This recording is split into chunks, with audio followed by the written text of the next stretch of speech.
Қайырлы күн достар, менің есімім Балжан. Бүгін сіздермен 15 минутта дайын болатын печеньенің рецептімен бөлісемін.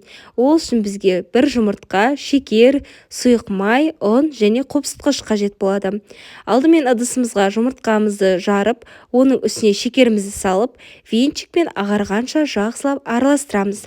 Барлық қажетті ингредиенттерді описанияға жазып қоямын.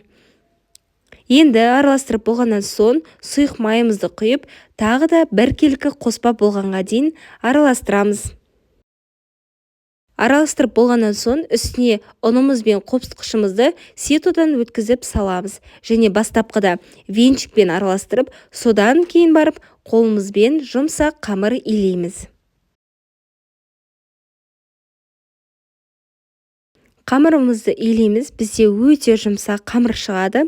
Қамырымызды илеп болғаннан соң бетін жауып 5-10 минутқа бөлме температурасында қалдырамыз. Енді қамырымызды видеода көрсеткендей етіп ұзын қылып созып аламыз. Содан кейін кішкентай бөлшектерге бөліп шығамыз. Сіздер пышақпен бөлсеңіздер де болады. Осы қоспадан 10-15 штуктай печенье шығады.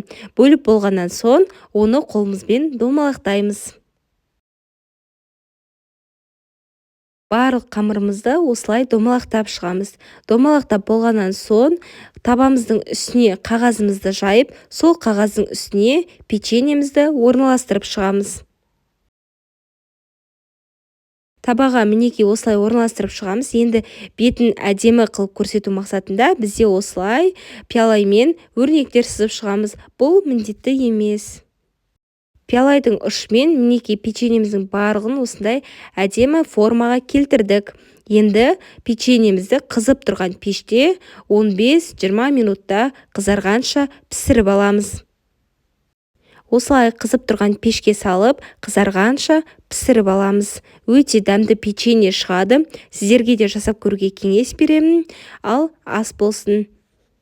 Осылай тез дайындалатын печеньемен өз отбасыңызды қуантыңыз. Және менің каналыма тіркеліп алыңыздар.